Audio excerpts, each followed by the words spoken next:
August 12 മത്തായിയുടെ വിശുദ്ധ സുവിശേഷത്തിൽ നിന്നുള്ള വായന. അദ്ധ്യായം 18 1 മുതൽ 5 വരെയും 10-ാം വാക്യവും 12 മുതൽ 14 വരെയുമുള്ള വാക്യങ്ങൾ. അക്കാലത്ത് ശിഷ്യന്മാർ യേശുവിനെ സമീപിച്ച് ചോദിച്ചു, സ്വർഗരാജ്യത്തിൽ വലിയവൻ ആരാണ്? യേശു ഒരു ശിശുവിനെ വിളിച്ച് അവരുടെ മധ്യേ നിർത്തിക്കൊണ്ട് അരുളി ചെയ്തു, സത്യമായി ഞാൻ നിങ്ങളോട് പറയുന്നു, നിങ്ങൾ മാനസാന്തരപ്പെട്ട് ശിശുക്കളെ പോലെ ആകുന്നില്ലെങ്കിൽ സ്വർഗരാജ്യത്തിൽ പ്രവേശിക്കുകയില്ല. ഈ ശിശുവിനെ പോലെ സ്വയം ചെറുതാകുന്നവനാണ് സ്വർഗരാജ്യത്തിൽ ഏറ്റവും വലിയവൻ.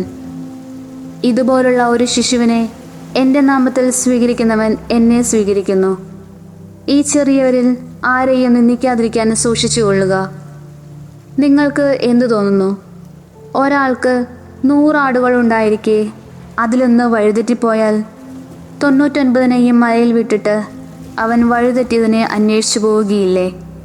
കണ്ടെത്തിയാൽ അതിനെക്കുറിച്ച് വഴിതെറ്റിപ്പോകാത്ത 99നെക്കുറിച്ച് എന്നതിനേക്കാൾ അവൻ സന്തോഷിക്കുമെന്ന് സത്യമായി ഞാൻ നിങ്ങളോട് പറയുന്നു.